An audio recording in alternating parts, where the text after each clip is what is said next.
Ever since Oppo announced the first ever VOC charging for many years ago, every single smartphone brand, except for a few actually, has been pushing super fast charging standards and speeds as a selling point of their brand new smartphones. As time goes by though, the marketing for these super fast charging speeds starts to get a little bit muddy, so I'm here to try to set the record straight. So let's begin.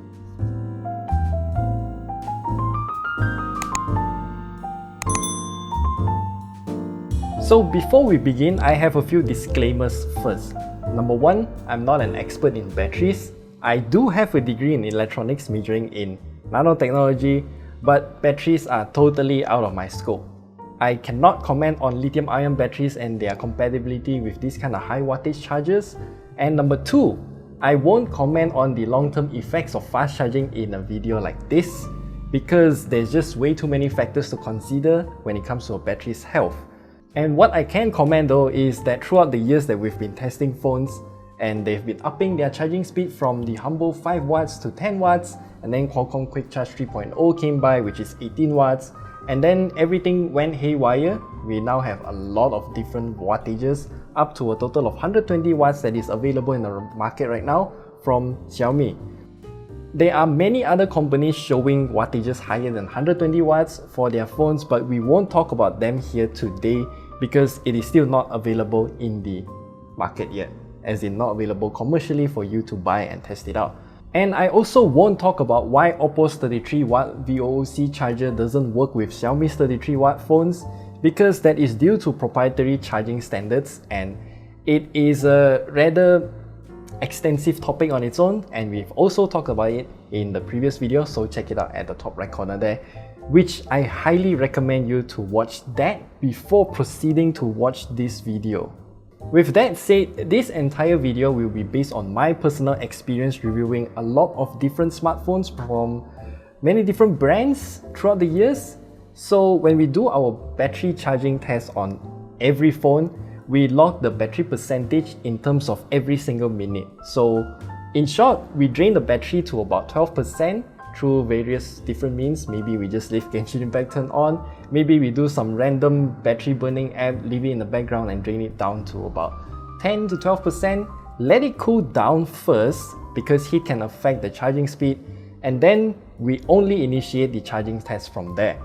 And then after we gather all of the data, we put all of that data into a Google Sheet to generate the graph for you to see, like for example right here. Since everything is in Google Sheet, would you want us to put everything up for you to see for yourself through our Google Sheet? Should we do that? So what we'll do is to create another copy of what we have currently and make it public for you guys to have a look. It will only be consisting from phones up to late 2019 if I'm not wrong, because that is when we moved from Excel to Google Sheet. So link is down in the description below for you to check it out. And after all that, I've mentioned in our YouTube community post that I am going to explain why I think fast charging is mostly irrelevant and why it has a lot of fake marketing in the whole advertisement. So let's talk about the fake marketing first. I guess fake is not really accurate here. It's more like crucial technical details that are not included or at least publicly available for you to see, and those details are very important. So let me give you a perfect example right here. As fast charging speeds go even faster, the wattages don't really matter much. The number of battery cells matter more. So in the recent review of the Xiaomi 12 Pro that has a 120 watt charger in the box, I realized that they didn't mention the number of battery cells at all. Since I got the Xiaomi 12 Pro with me, I decided to dive deeper into the charging test and dig out all of the tiny little details that I can find.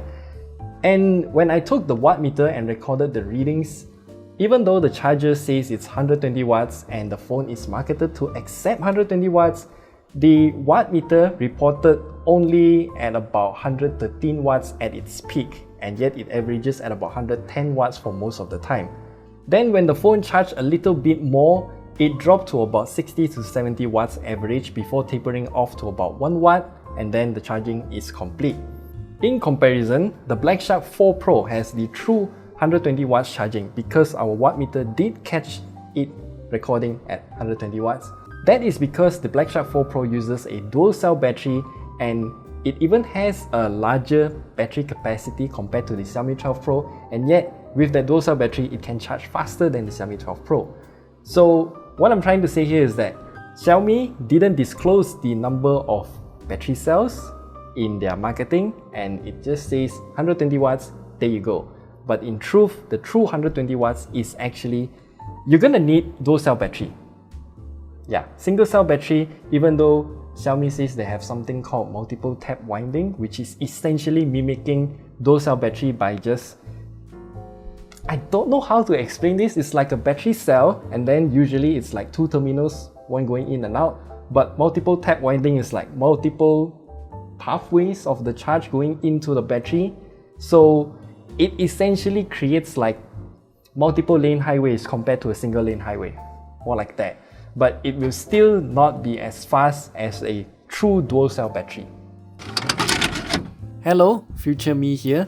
Since we recorded this video originally, a few weeks have passed and we also revealed a few more phones, one of it being the new Redmi Note 11 Pro Plus 5G, and that phone is a rather interesting one because it also comes with a 120 watts charger inside the box, just like the Xiaomi 12 Pro, but this phone comes with dual cell battery and multiple tap winding at the same time. That means the Redmi Note 11 Pro Plus 5G is literally having a much faster charging speed than the flagship Xiaomi 12 Pro, which I don't know why, but our charging test also proves that this is indeed the fact as well. And then secondly, what we want to say is that increasing the wattage doesn't actually increase the charging speed linearly. So this is also yet another technical thing that is difficult to explain. A few years ago, we did do an article showing that the battery percentage increment is not really linear while charging. So the lower wattage chargers, like 5 watt chargers, are much more linear compared to a 10 watt charger. And then as the wattages go higher, the more extreme the curvature gets. Usually these fast chargers work in tiers as well. So different tiers will push out a different wattage. Let's say for example the Xiaomi 12 Pro, we can see that in tier 1, which is the lower battery percentages, it will charge at a much more higher wattage, which is why you can see that the graph line is a lot more steeper. And then when it goes up to about 35%, it starts to flatten out a little to about 60-70 watts, that is tier 2, and then it will continue charging at that speed until the end. Even the Black Shark 4 Pro has this kind of tiering system as well. As you can see, it charges real quick up until 50% and then it slows down to charge until 90% before tapering off to complete the charge at 100%. However, every smartphone brand has its own tiering system when it comes to this charging curve, and it seems to be controlled by software as well. Some companies like Samsung even gave us the option to limit the charging speed down to 10 watts maximum via software. And then when it comes to the misleading part of fast charging, I can only think of one example, and that is the most recent Samsung Galaxy S22 Ultra. You see, they did advertise that the phone will go up to 45 watts of fast charging, and in truth it only takes in about 28 watts as shown by other YouTube videos.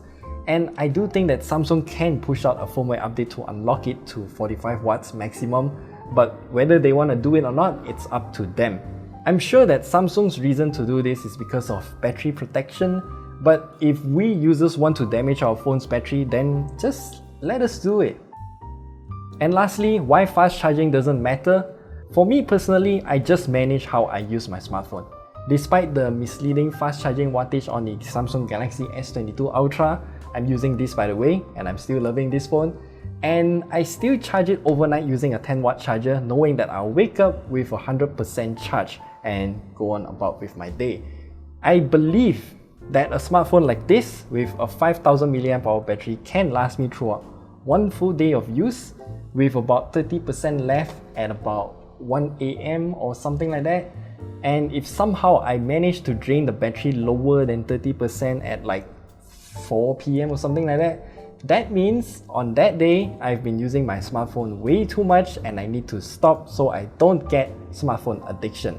And that is also a very serious problem on its own, which we don't want to talk about it here. I don't play games on my phone and my phone usage behavior is pretty predictable anyway, but that is how I use my smartphone, and that will definitely differ from how you use your smartphone too. So yeah, that's it. That's my opinion when it comes to fast charging and all of its misleading marketing and whatnot.